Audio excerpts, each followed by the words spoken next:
So now we're on to the next part of our program, and I think Matt gave us a wonderful leeway here, because we're going to be hearing from a poll worker, believe it or not.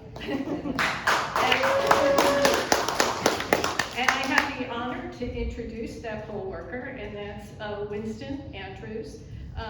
Winston is one of our LI's dedicated and dependable and wonderful volunteers. He describes himself as the nuts and bolts guy, transporting tables, setting up chairs, and helping Keith with audio-visual equipment. On top of that, he has been a poll worker in Alameda County and is here to tell us about his experiences.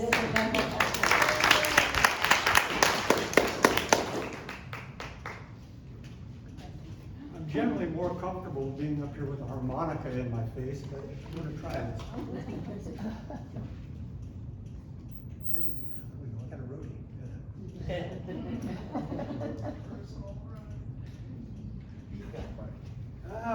How many of you have voted in a garage? Look at that. How many of you have voted at one of Alameda County's election polling stations? Okay, I'm done. So, as a poll worker, it is not voluntary. You are paid. You are paid well to do this. For 2 election cycles, I think I made over $1,000. Okay, you are paid for training. You have 2 training sessions, one online and one hands-on. So none of this will be scary to anybody. The parameters are very wide. You just have to be, you don't even have to be a citizen, you just have to have a green card. As long as you're legal to work in California, you can work as a poll worker. So, I got some paperwork here, and hopefully I just don't start reading it. You have to provide a phone number, an email address, because that's how you're going to communicate with the County of Alameda. You should always have to go in with an impartial mind. We'll address that a little later as we go on. You have to have reliable transportation. You need to get to and from a polling station. So, and you have to be able to follow through with your assigned duties, which are not hard. So generally, I didn't open my iPad. Generally speaking, you will set up all the equipment. You will monitor the equipment throughout the day to make sure that the security seals are in place. You will monitor that, you will track that. You will, at the beginning of the day, you'll go out, and if you all remember, you see all the signs outside at the polling stations? You put those up. You all see all the signs on the inside? You put those up. You see the tables, the booths, the touchpads, the touch screens? You put those up. The poll pad, you put that up. Once the poll pad's up, this is something I really want to come across. Once you put the poll pad up, you have to sign in.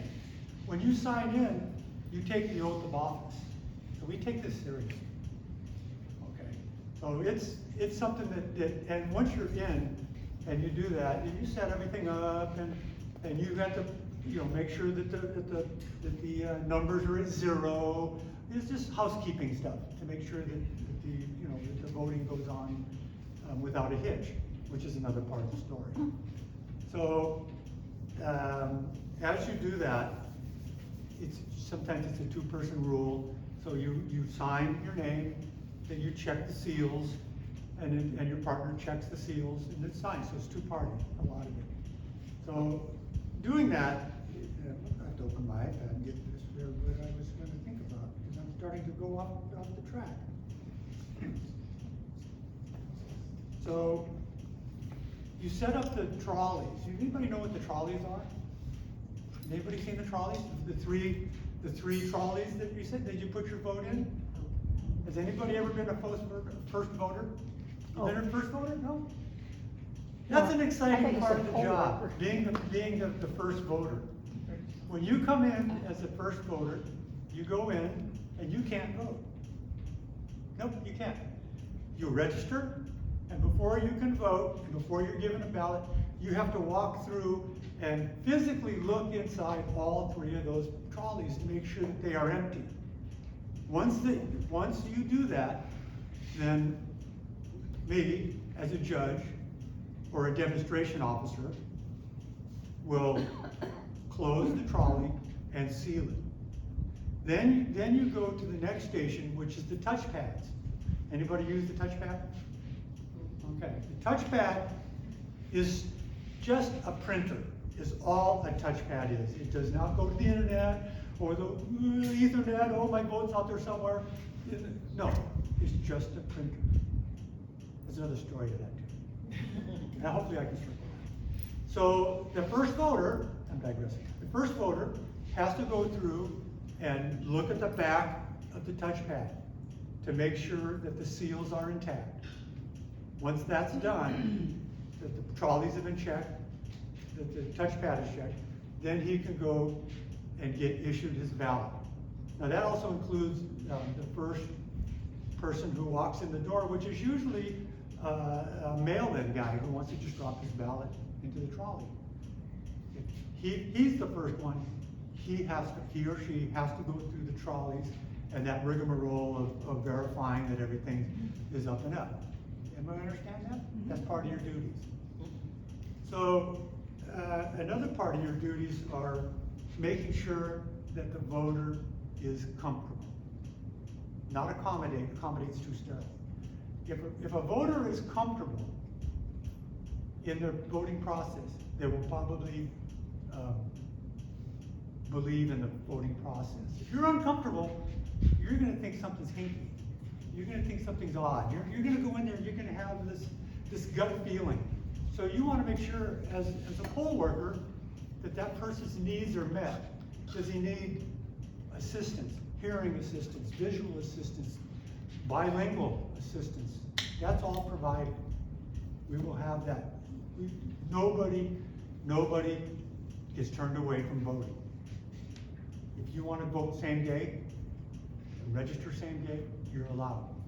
It's just that your vote does not go into the ballot box, it goes into provisional box, which means it gets checked at another level to make sure that you're legal to vote. But you can still get to vote, but it just goes to another level. So it's a very interesting process. And when that's all done, all day long, you get people that come in and they're a little bit, you can tell by, you can look at their body language, if they don't think that this is quite, the voting system might be not quite comfortable, or not quite, might be not secure. Well, that's your part. You need to assure the people, the voters, that it is secure. How you do that is by demeanor. You don't start pulling up rules and facts and all that. That's not our job. Our job is to provide a safe environment for the voters to cast their ballots. So I'm about to run out of stuff to talk about. I don't know, there's tons of stuff. But if anybody's interested in doing this, you need to sign up now. And I don't have so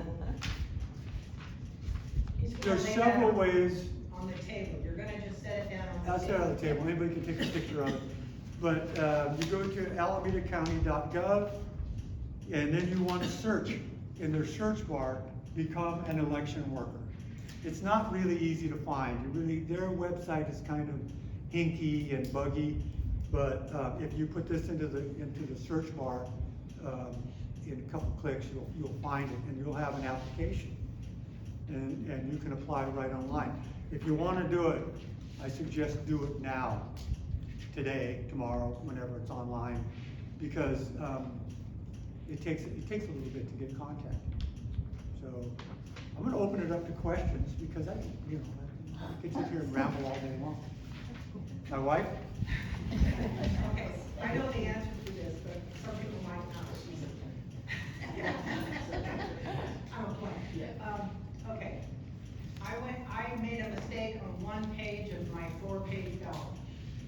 thought, I'll just go in and then have them reprint me another third page.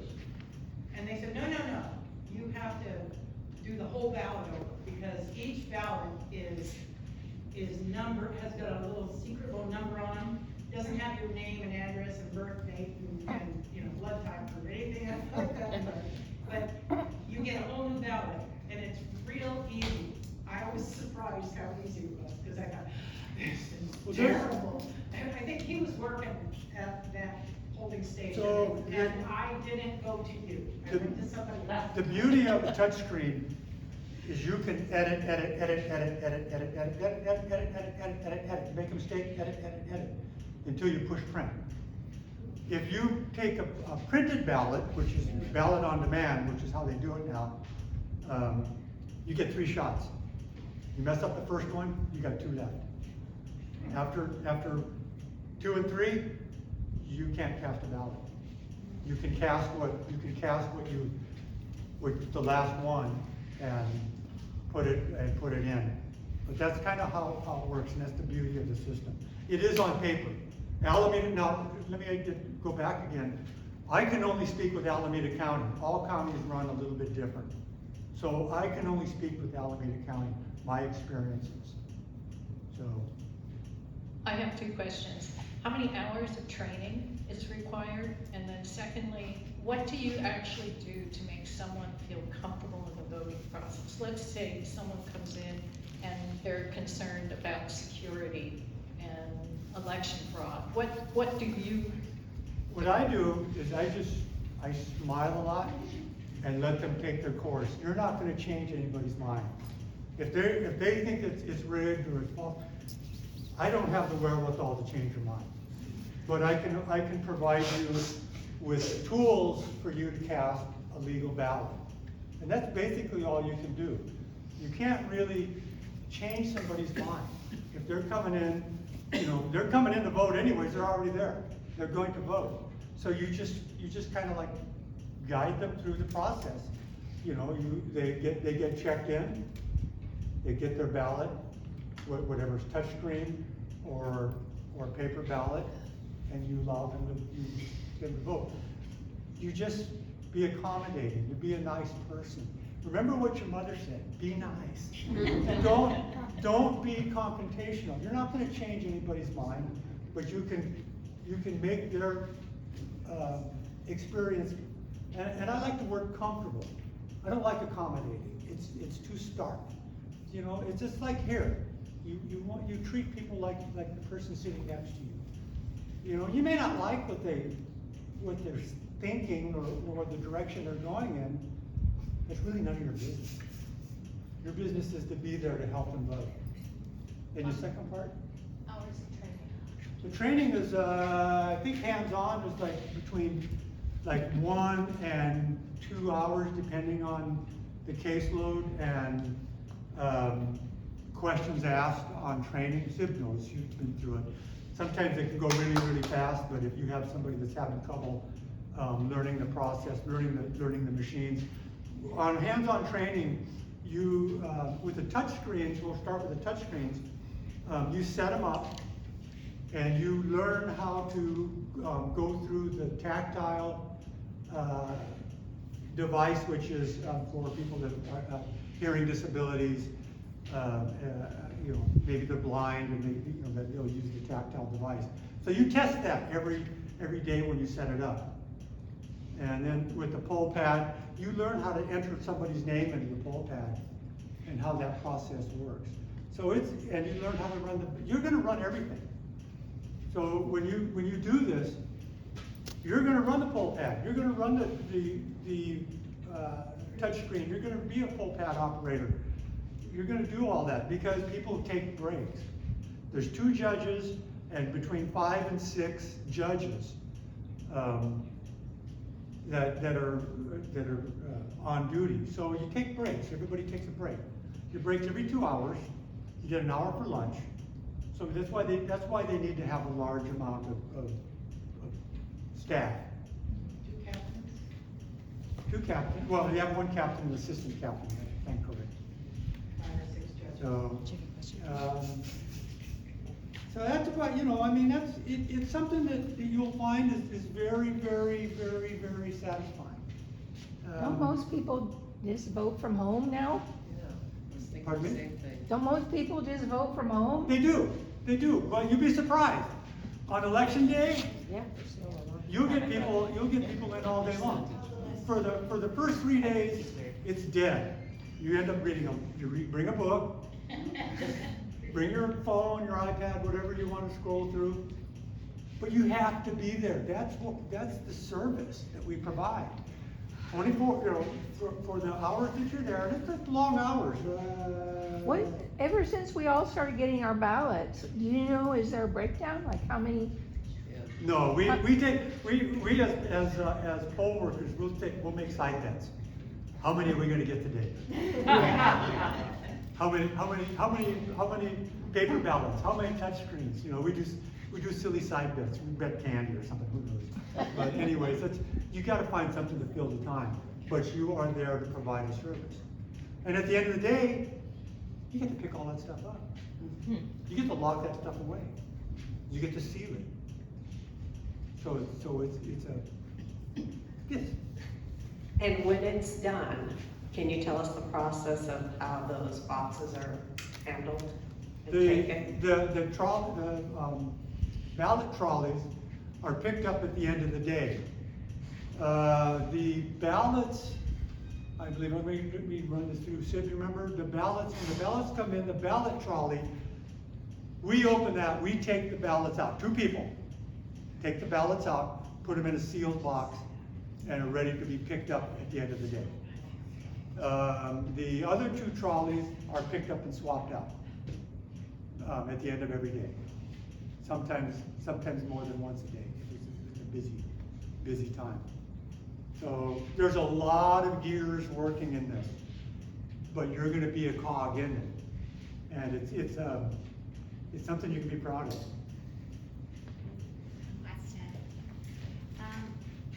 So the early voting period is over the course of a couple of weeks. I'm not sure if I'm gonna be available for the entire early voting period. Is it still okay to become an election worker and maybe work the weekends? Is that allowed? You know, How do you do that? when you sign up, there's a click menu on how many days you're available. Okay. Another thing is if you sign up, the training is paid, $20.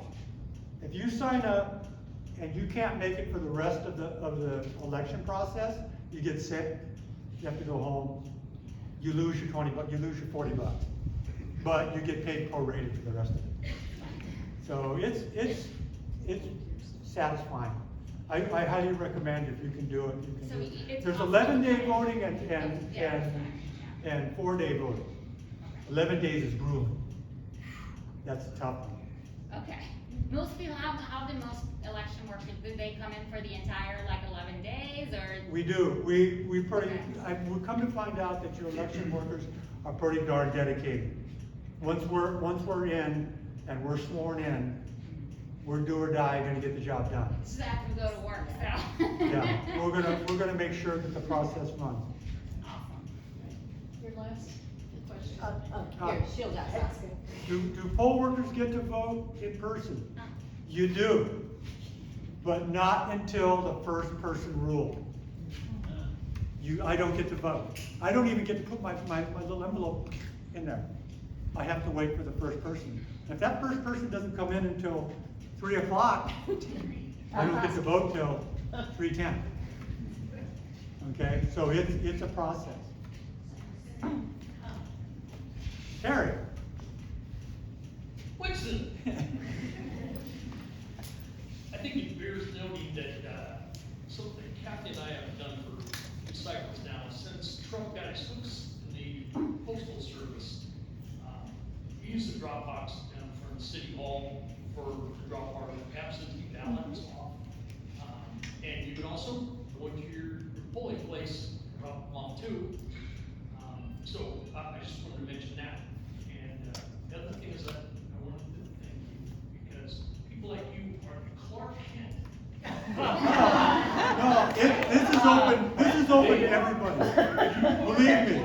And you put your cape on, once every 2 years for us, I've done, the worst time I ever had doing this was during COVID. Oh my goodness, the stuff you had to wear during COVID. Masks, face shields, gloves, and it really made it awkward. But thank you, everybody. I hope you guys, yes. Yeah, one more thing, I'm one of the people who comes and knocks up here, this is a polling place, and I want to compliment the poll workers. I enjoy talking to them when I come in, I have a chance to say hi, but they are really dedicated, serious people, and also kind of fun to talk to, so. It is fun. So that's Yeah. my thing, to go vote in person. I don't know why you would not enjoy going to the polls and meeting your neighbors and just saying hi and seeing how democracy works. Thank you. All right, anybody else? One more question. Last question. I was wondering, when you apply to be a poll worker, you can't pick where you're gonna be assigned in Alameda County, right? You could apply for Livermore and get assigned in Morrison. You can. They give you miles. How many miles are you willing to work? Okay? Thank you, everybody, and I hope you go.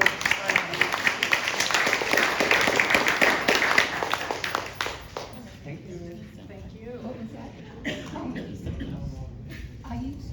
We used to do it in our garage when I lived All right. in Livermore, yeah. Now we'll get back to you.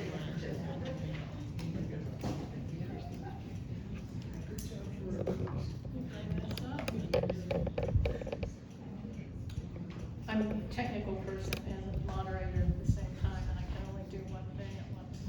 So, okay, our next speaker is Sid Clark. And Sid and Dave Munson have been doing a terrific job in taking the lead for what we call AB 1984, which was the California Corporate Power Reset legislation. And they have been championing this to get corporate money out of politics within the California indivisible groups. And they've been pushing this and being wonderful advocates for this. So I'm so proud of both Sid and David for doing this work. So Sid is going to give us an update on the various aspects of this corporate power reset in Montana, Hawaii, and California. So here we go.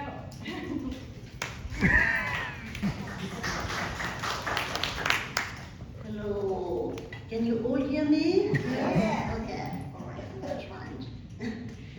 Maybe move the mic a little bit because that's a little bit high for me, like, yes, the other people who have this, the other same people who have the same problem.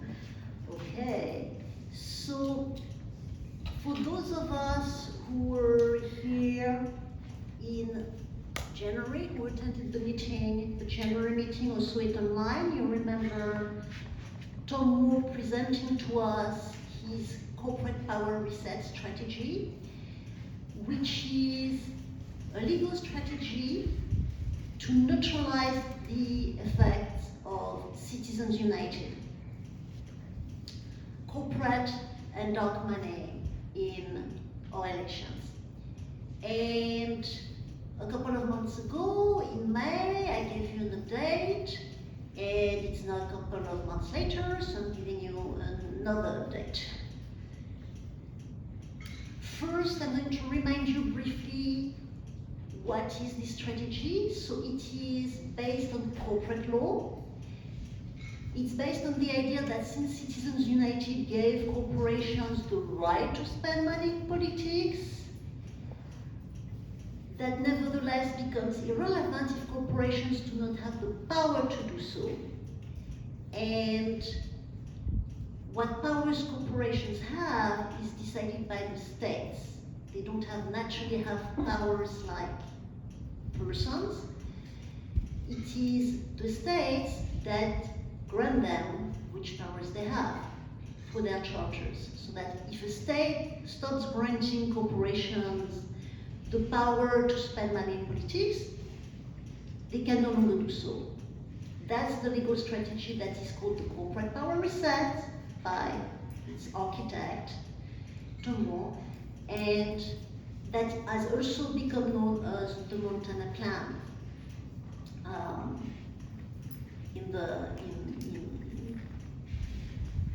by many people. So it is a state-by-state strategy, meaning that for the policy to apply to a state, the law needs to be passed in that state. But there is a nationwide aspect as well, because it has to survive a position in the federal courts. A couple of months ago, in May, I was telling you that Hawaii had just made it law. It was the first state to have made it law. Over there, the path took the form of a bill, just like in California. But unlike in California, it sailed through the legislature.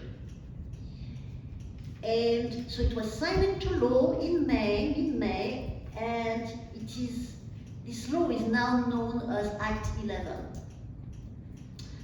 I was telling you then that a lawsuit was expected to happen, because we expect opposition. And lo and behold, the lawsuit was filed on June 5th by a think tank which is called the Grassroots Institute.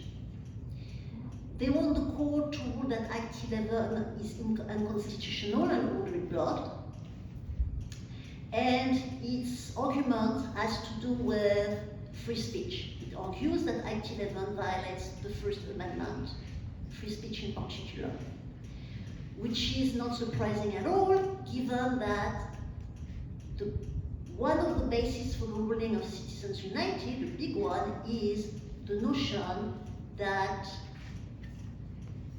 political spending money in elections is a form of speech. That's not what Citizens United came up with. That's a notion that was, put forward way before Citizens United, but Citizens United uses it. Another thing that the plaintiffs are doing more specifically, because Act 11 states that election activity defines election activity as not including any bona fide news story, commentary, or editorial distributed by news organizations. The plaintiffs argue that Act 11 is making an exemption for news organizations, and that means it is selectively deciding who enjoys First Amendment rights.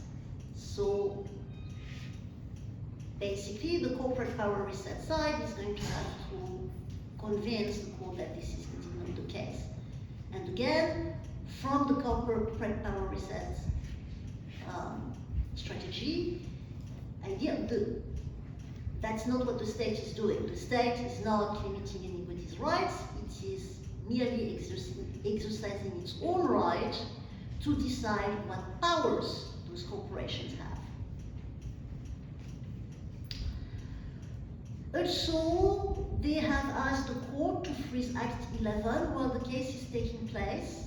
If the court does not do that, then Act 11 will be enforced July next year, so a year from now, so at the start of July. Now, none of that was unexpected. It's part of the roadmap that we were expecting, which means that, because we know that there is going to be opposition from corporate interests, we know that to succeed, the strategy has to survive the federal courts. Okay?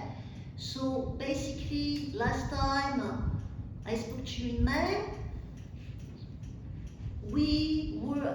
the first step had been done. The policy had been passed in one state, and what has happened since, in June, is that opposition has now been filed in the US District Court, which is the lowest level of federal court.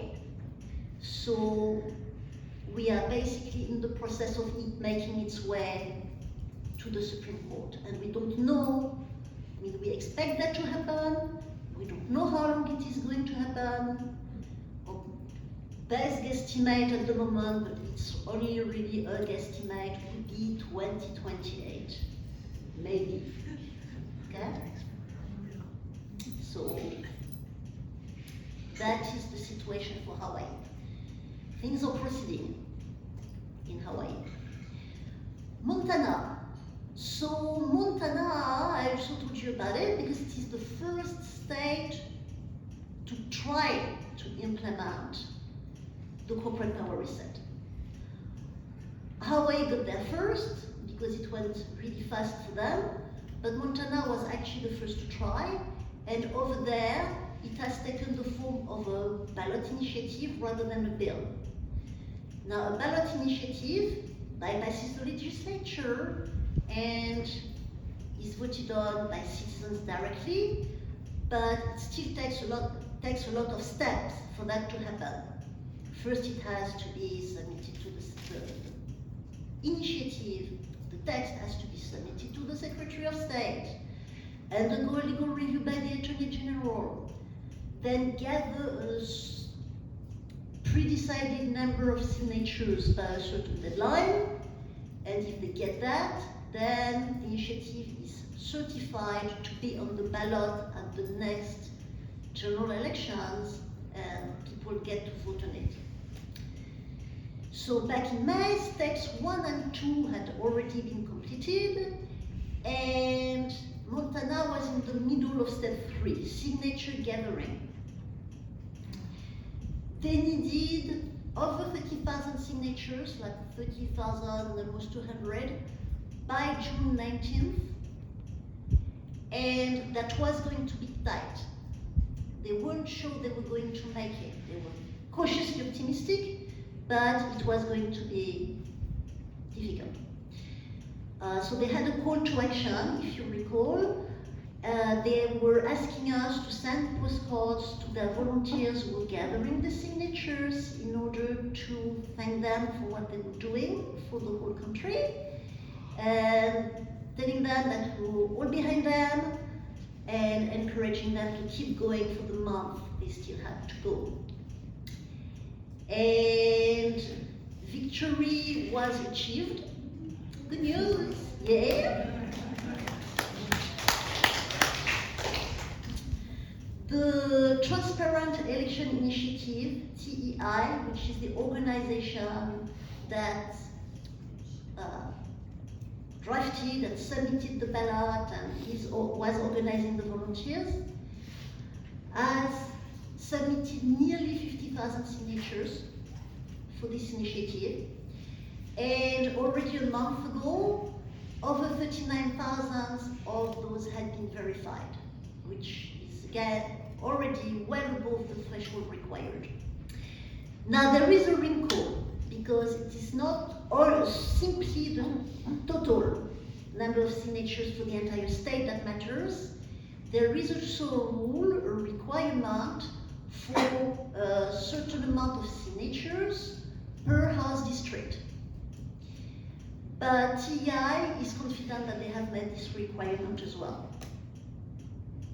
So at this point, we are waiting for the official certification for the initiative to be on the November ballot. That has to come from the Secretary of State, and we expect that to become official in the next month. The Secretary of State of Montana has up to August 20th to certify. In the meantime, TEI is working on building support. Notably, a non-partisan coalition of businesses is being formed to support the initiative for the ballot in November, for people to register.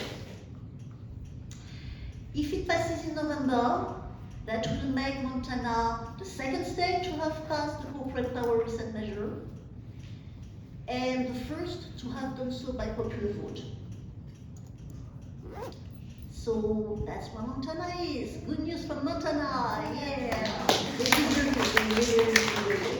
They've been working so hard on this. And well, what about us? What about California? There is news. Before I give you the news, I am again going to refresh your memory, so the news makes sense. So where we were in May? Well, we started off Bill AB 1984 that Karen mentioned, which was introduced in February in our state legislature, in the assembly to be precise. It was assigned to 2 committees. It was heard by the first of them, but for testimonially, which is jargon for, there was actually no vote. There was not meant to be any vote even during that hearing, during that meeting. For things to have gone further, the chair of that specific committee would have needed to schedule the bill for a vote in that committee. And that never happened. So the deadline for assembly bills to reach the floor was May 15th for bills. And that deadline came and went, and it was not met. So as I already told you in May, AB 1984 is dead for this session, but dead in the sense of the video game death. It needs to be respawned. It should be reintroduced next year as a new bill with more support the second time around. And this is the sort of process that is expected for a policy like this, for an important policy with, big things at stake. It is expected to take several times. Hawaii was actually a pleasant surprise, what happened in Hawaii. Now the news. Our very own Senator, Jerry McNerney, introduced a Senate resolution about the corporate power reset / Montana Plan. It is called SGR 18, S for Senate, because that is where it was proposed. McNerney is a senator. J for joint, because it is meant to be voted by both chambers. And what a joint resolution is the way for our state representatives to formally express an opinion or make a formal request to the federal government on a matter of federal concern. In this case, what our legislature is saying is that they are in strong disagreement with the decisions in Citizens United and encourage states to adopt policies to limit the powers of corporations to contribute to political campaigns. Now, that's great. We want them to do that very much. Unfortunately, a bill resolution has no force of law. Okay, we need to realize that. So, why do we care? Why should we care? Well, we care because it is a way to build support for the future bill. It's a tool. That's why it was introduced. It gets representatives to go on record. It gives us the opportunity to ignite them to go on record. And it brings attention to the issue, including among the representatives. And it's an opportunity for us to tell them that we care and for them to think about it and to know that this is coming. They can't hide. That's very broadly speaking and very roughly and very, it's not very well said, the idea. So where does SGR 18 stand right now? Well, much further than AB 1984 ever went, which admittedly is not a very high bar to pass, unfortunately. But, so it was introduced in the Senate. The Senate passed it. I mean, it went through the Senate committees. It was sent off by those Senate committees forward, ended up on the floor, passed the floor, Senate is done. Now it is in the Assembly. It has already survived the Assembly committees to which it was assigned. And now it needs to pass on the floor of the assembly. And that is actually going to be the last step for it to pass, because a joint resolution, unlike a bill, does not go off to the governor's office. It is passed, once it is passed by both chambers. So for it, that will be the last step, passing on the floor. Now, the legislature is in summer recess. We expect the assembly for vote when they come back, after they come back. They are coming back on August 3rd, and we really don't know when they're going to vote from then on. For all we know, they may vote very soon after coming back. So what that means concretely for us is that we have between now and then to do what we want to do to help SGR 18. Well, we can always let them later anyway to go, but I mean, now is really the time. We want to do this because we want them to vote for it on the Senate floor. So, what to do? Well, the person to contact, the representative to contact is our assembly member, since it's in the assembly, who happens to be Rebecca Bauer-Kehan.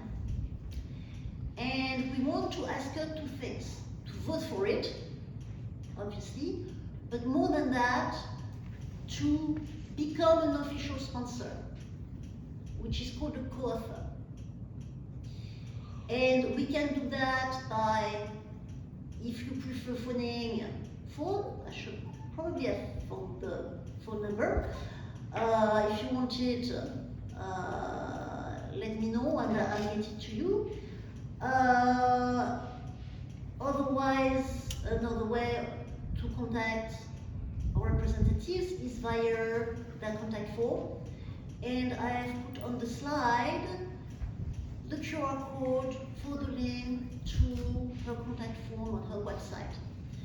That is also at the back on the middle table, towards the left of the middle table, if you want it. If you can grab it from here. The other thing is to spread the word, both to encourage people to nag their own representatives to vote for SGR 18 in the next couple of weeks, and to encourage them in the next couple of weeks to do that until it passes the Senate, the Assembly floor, hopefully.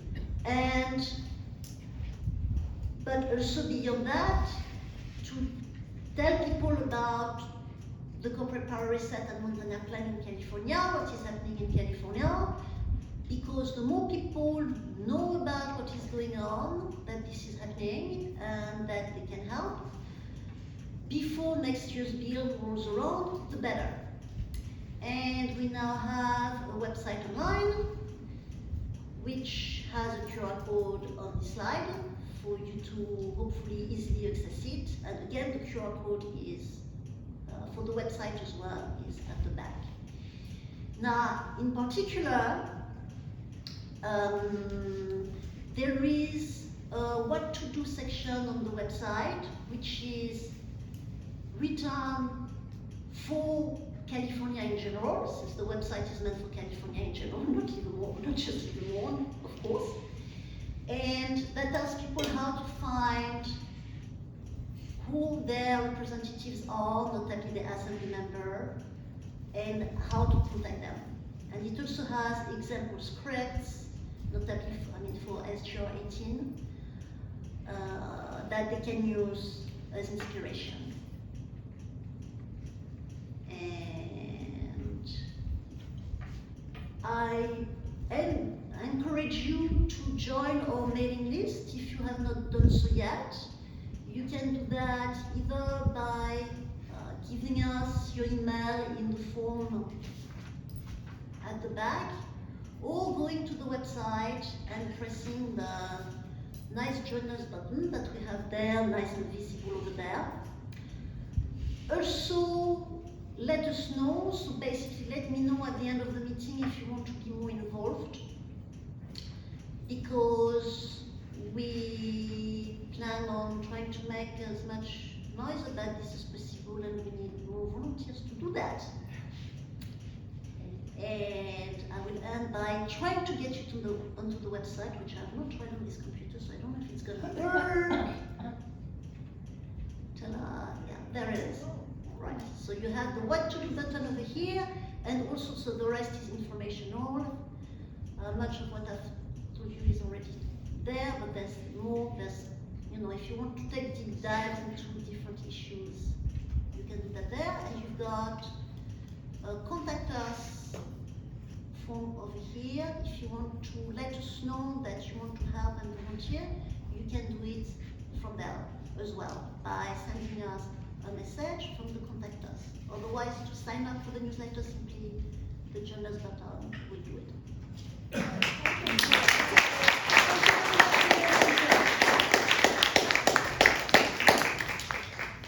If you have any questions about this, please contact Civ. And also, I think if you may notice that Civ actually, I believe, created this website. So, Oh, nice. just get a plug-in for that way as well. Yeah, so if you have any complaints at the website, direct them to me. So I really want to give Civ a hand for this. I think it's really important.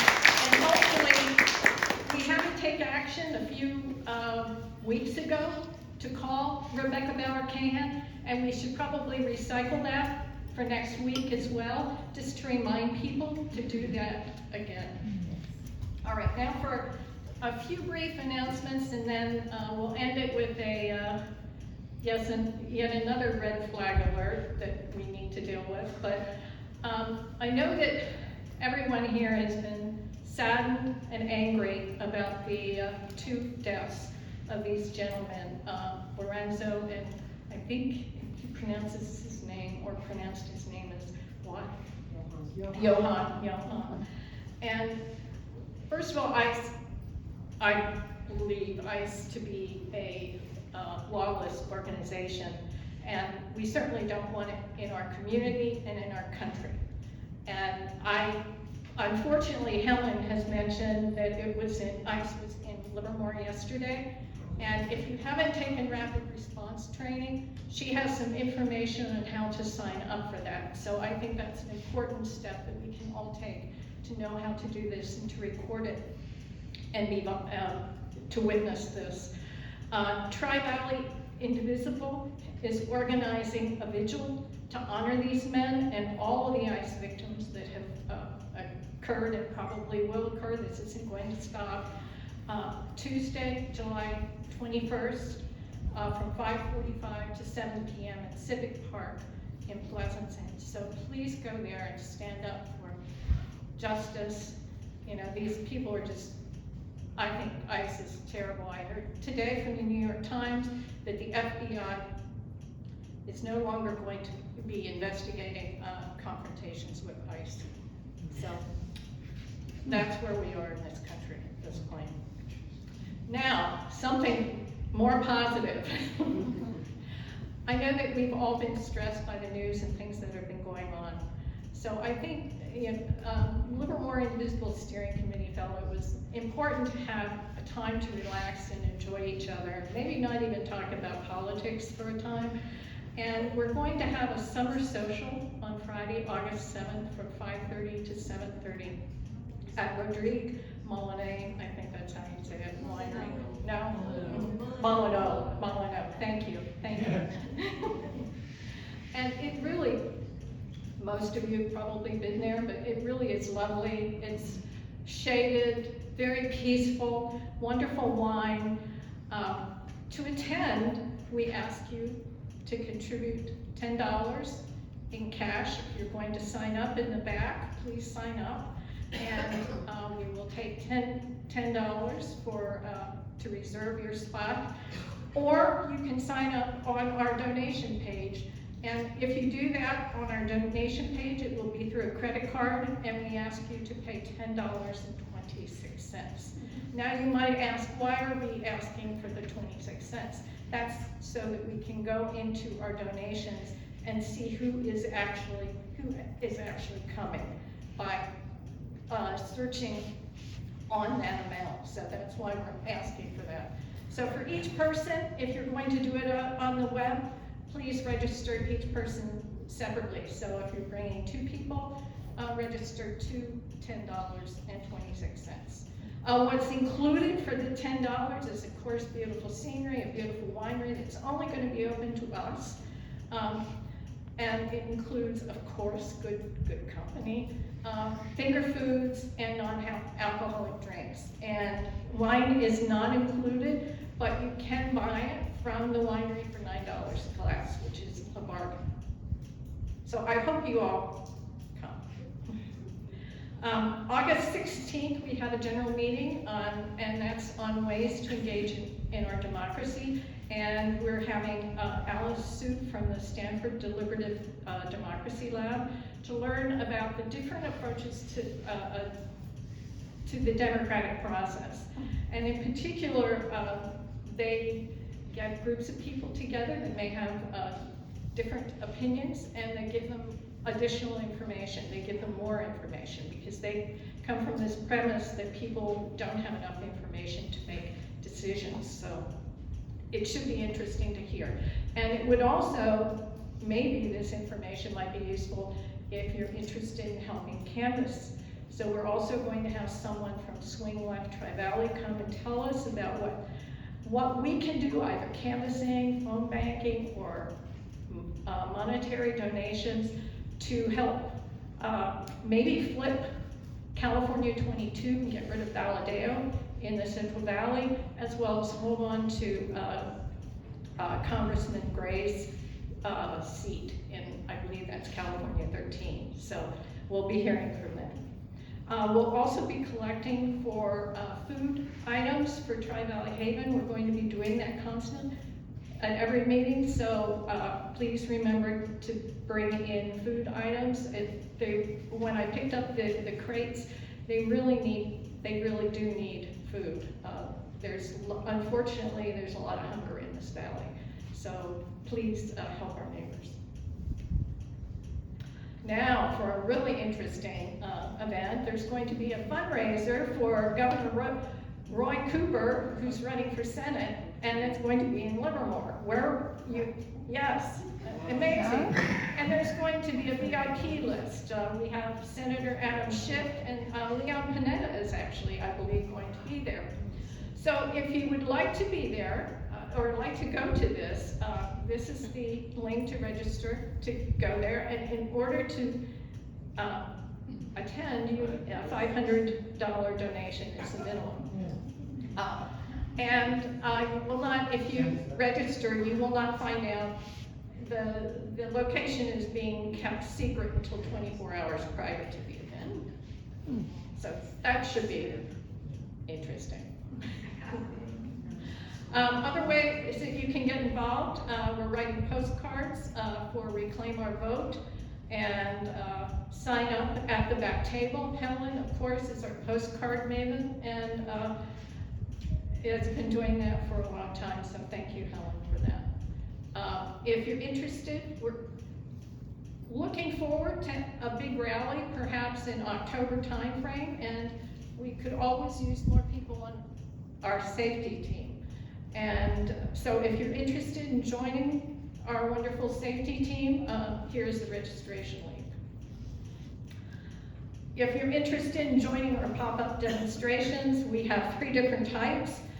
We have Signs of Fascism, which Ellen Meeks is organizing that. We have the freeway overpasses. Teal McComb is organizing that. And then we have the street corners, which are Wednesday and Saturday, that Kristen Eckel is organizing it. So they've been really popular, and I thank you all for coming out and supporting it and keeping the hope alive for 2026 at least. We also have new t-shirts available. You've seen several of us. We have Terry and Kathy in the back. We'd love to sell you a t-shirt. They're commemorative for our 250th anniversary of our country. And we have women's t-shirts and men's t-shirts. And we ask for cash or donation through our funding website of $30 for that. So if you're interested, please contact Terry and Kathy. And last, for the information is that we asking you to, we're thinking of having a rally in October. We haven't heard the details of it yet, but we have two wonderful leads for our rally team, Susie Rios and Eileen, who is the maven for the democracy information. And we're asking you to volunteer, to be involved with the logistics. And what that includes is setting up, track supplies, ensure booths, speakers, and musicians have what they need. And if you're interested in getting involved, and it really doesn't include any kind of leadership role, it's a helper role, see Susie or Eileen, please. Now, the next item that we would like to talk about is that Joanne, I'm going to introduce Joanne, who's in charge of LAPE, and I will, did you want your, the website for LAPE to come up first? Oh, yeah. Okay. And she's going to talk to you about a red alert that's coming up within our community as far as the school board is concerned. And so I will turn it over to Joanne, who will give us the great news.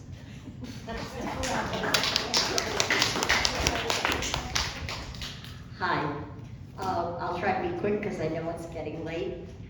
But first I'll tell you who we are. Livermore Advocates for Public Education.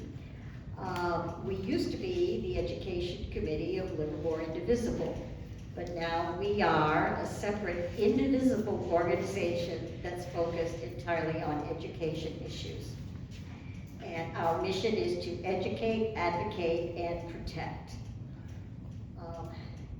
And now You can use the mouse. okay, here it is. So, we educate the public about the needs of our schools, students, and educators. We advocate for equitable policies that embrace diversity and eliminate political, racial, gender, ability, religious, and cultural bias. And we protect public education from political attacks and harmful agendas.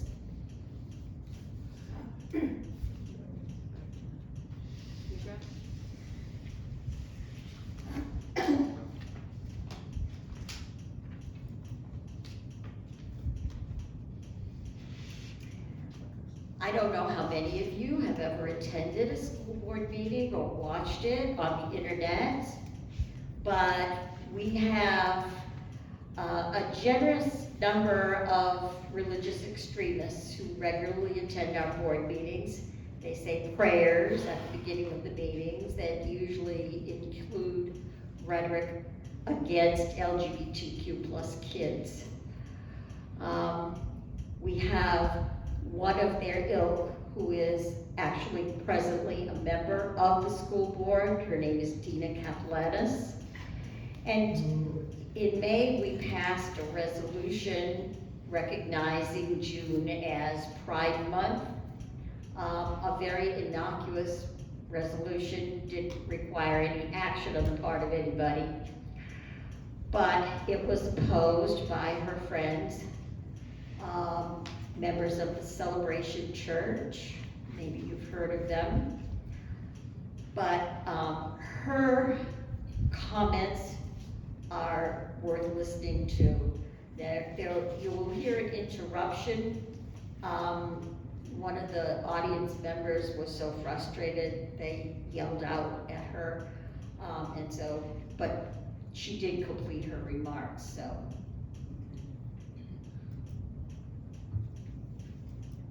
Jessica Pons.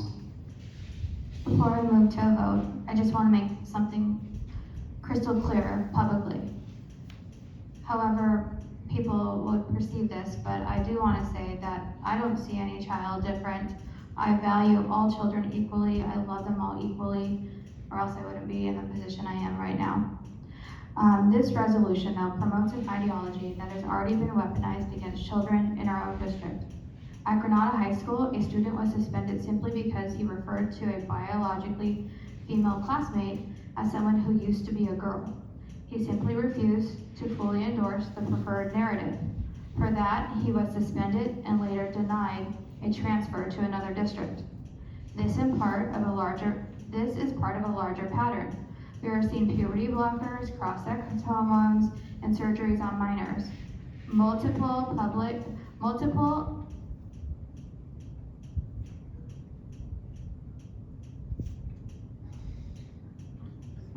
Hang on one sec. The people in the audience, listen. If you've been in public meetings, the only way, this is our meeting, you guys happen to be here.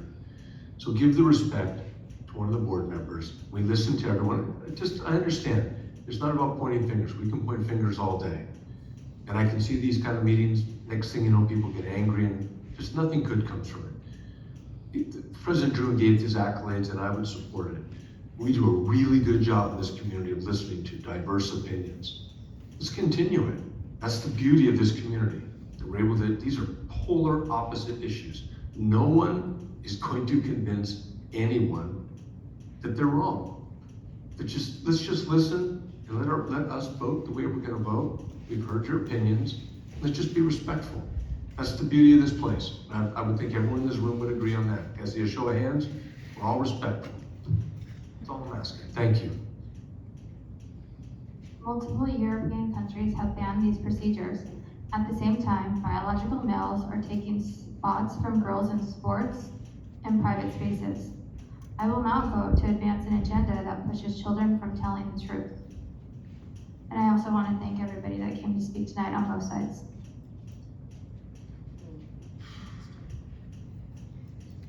So there you have it.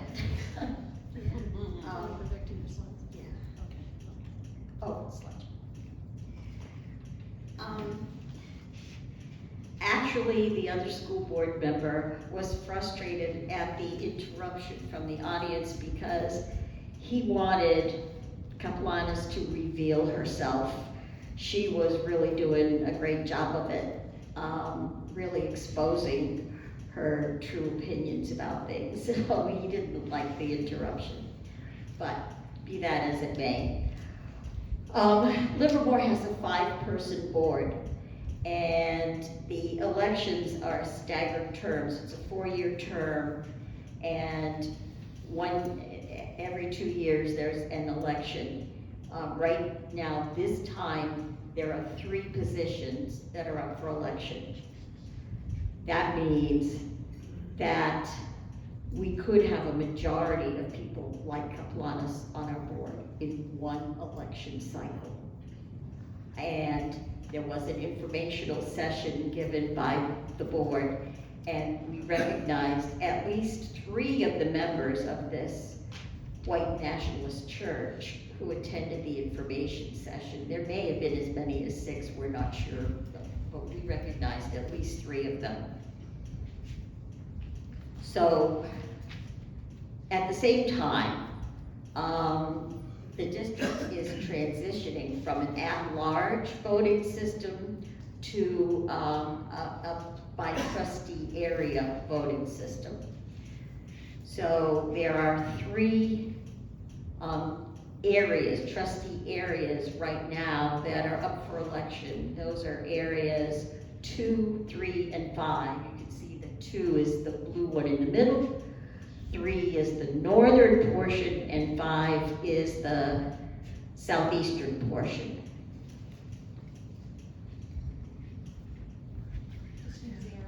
Yeah.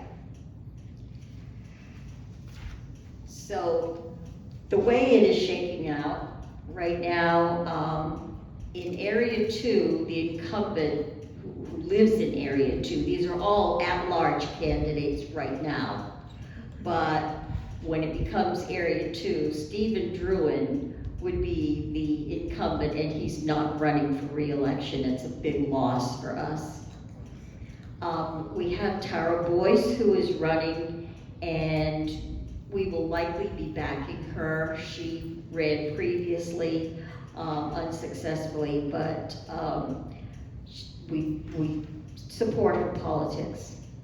Area 3 in North Livermore, we have someone who has volunteered to run, but it's kind of tentative because she and her wife do not have any children. She has not served on any school committees, so she's relatively unknown, and we don't know how electable she would be. She is more than willing to step back if we can find someone who is more electable from that trustee area. So we're hoping that we will be able to find someone. Area 5 is, right now, we have Emily Prusso, an incumbent who lives in that area, but she is not running for re-election. We have Christian Vanden Heuvel, an incumbent who is running, and we are backing him. The other person who might oppose him is Dina Catalanes. She lives in Area 5 as well. So far, she has not taken out papers to run. Her website is still parked, so we don't know if she's going to run or not. But if she does not run, she still has another 2 years on the board from her present term to serve out. We also, in Area 4, we have Craig Bueno, an incumbent. He has been on the board for 12 years. That's the guy who was speaking, objecting to the interruption. He has tons of institutional knowledge and is a really, really good board member. So whoever is elected, if either Vanden Heuvel or Catalanes are elected to Area 5, it will leave an at-large seat vacant. And so we're hoping we will get Craig Bueno appointed to the 2 years remaining on that at-large seat. And he's willing to do that. So this is what we need right now. It's critical that we do not let any right-wing candidates, any of the Moms for Liberty types, and Moms for Liberty comes to our meetings. They're there, they speak. So we have got to maintain a majority of the board to support our most vulnerable kids. Our immigrant kids, kids from mixed status families who are threatened by ICE right now, and LGBTQ plus kids. So this is the information. We want volunteers to help support these candidates. If you will contact them. The deadline for filing to run is August 7th. So I think it's not unusual for people to wait until the last minute to file their papers because they want to see who else might be running. But that's it. So how can you help LAPE with all of this? Find out who is running for the school board in the area you lived in, and there's an interactive map on the district website so that you can figure that out for yourself. If your area is not up for election this time, then help out in another area. We're going to need lots of volunteers helping these candidates. Please go to our website. You can sign up for our newsletter there. And that's at the QR code or the address that's there. And please help us out. Please donate to LAPE. There's a link on our website. What we really need is actually low dollar donors who are willing to be sustaining donors to give a monthly $5, $10, whatever you can afford. That would help us pay for our website and our MailChimp application and ongoing expenses. So we ask you to help us with that. And of course, if you could volunteer, come to our meetings, We would love your participation. This election is going to take a lot of work from many volunteers, plus fundraising for candidates. So we have a sign-up sheet, the back table. If you'd like to give us your email address and information, we'll contact you about meetings and help you out. So thank you very much.